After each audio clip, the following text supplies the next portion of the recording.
प्रशांत त्रिवेदी जी। राधे राधे महाराज जी। राधे राधे महाराज जी। महाराज जी, क्या एक हाथी को खिलाने का पुण्य और 1 लाख चींटियों को खिलाने का पुण्य, क्योंकि हाथी की खुराक बहुत होती है, चींटियों की संख्या बहुत होती है, होना खिलाना भावना सेवा में? अगर हाथी में भी भगवान देख के पवारे और चींटी में भी भगवान देख के पवारे तो एक चींटी और एक हाथी के पवाने का बराबर पुण्य मिलेगा। और भगवान नहीं देख के हाथी देख रहे हो, चींटी देख रहे हो, तो भेद तो हो ही जाएगा। कोई पुण्य में फिर बेवकूफी थोड़ी है। चींटी तो एक दाना से तृप्त हो जाएगी, उसके लिए 1 कुंतल भोजन चाहिए।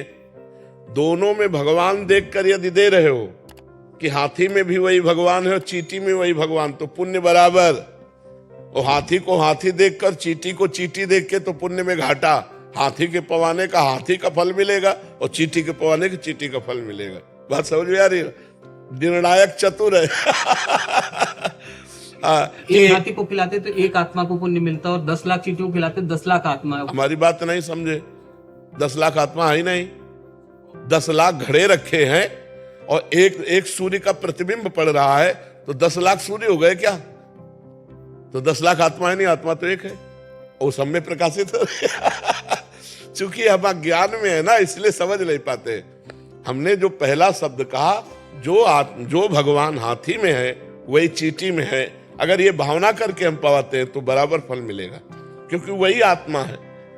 आत्मा 10-20 नहीं है, आत्मा 10 लाख नहीं है, आत्मा एक है। देखो, अब आपसे कहें कि ये 5-7 बिजली है, आप हमको क्या कहोगे? बिजली तो एक ही है ना। यंत्र के कारण उसका प्रभाव अलग अलग है।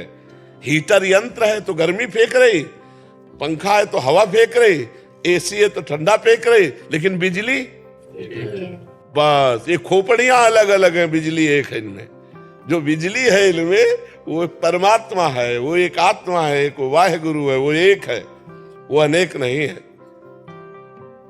बहुत अच्छे से समझ लीजिए, अगर हम भगवत भाव से किसी को पवाते हैं तो चाहे चींटी को पवाएं चाहे हाथी को पवाएं, हमें बराबर लाभ मिलेगा। और चींटी को चींटी मान करके और हाथी को हाथी मान करके, तो फिर एक हाथी पवाओ और 2-4 अरब चींटी पवाओ, तो शायद समानता की बात जो सोची जाए। क्योंकि परिणाम है ना, वो 1 कुंतल में छकेगा और 1 किलो में लाखों हो जाएंगी, नहीं हो जाएंगी। और अगर एक चींटी में आत्म तत्व भगवान को देखकर, एक हाथी में देखकर, तो बराबर फल मिलेगा। वो तुम देख के क्या पवाते हो तुम्हारा विषय है। समझ गए? मन बहुत चंचल है, इधर उधर बार बार चला जाता है। हमेशा आपकी कृपा से नाम जप होती रहती है, पर फिर भी इधर उधर भटक जाता है। हाँ, कोई भटकने दो, उससे कोई फर्क नहीं पड़ता। मन जाने से हमारी हानि नहीं है, मन के अनुसार तन जाने से हानि है। मन हमारा कह रहा है खा लो, हम नहीं खाए, कोई फर्क नहीं पड़ा। अब मन कह रहा है खा लो, हमने खा लिया, अब फर्क पड़ जाएगा। तो मन जो कहे तो वो तो कहेगा, उसका स्वभाव है। जब तक भगवत प्राप्ति नहीं हो जाएगी तब तक वो कहेगा।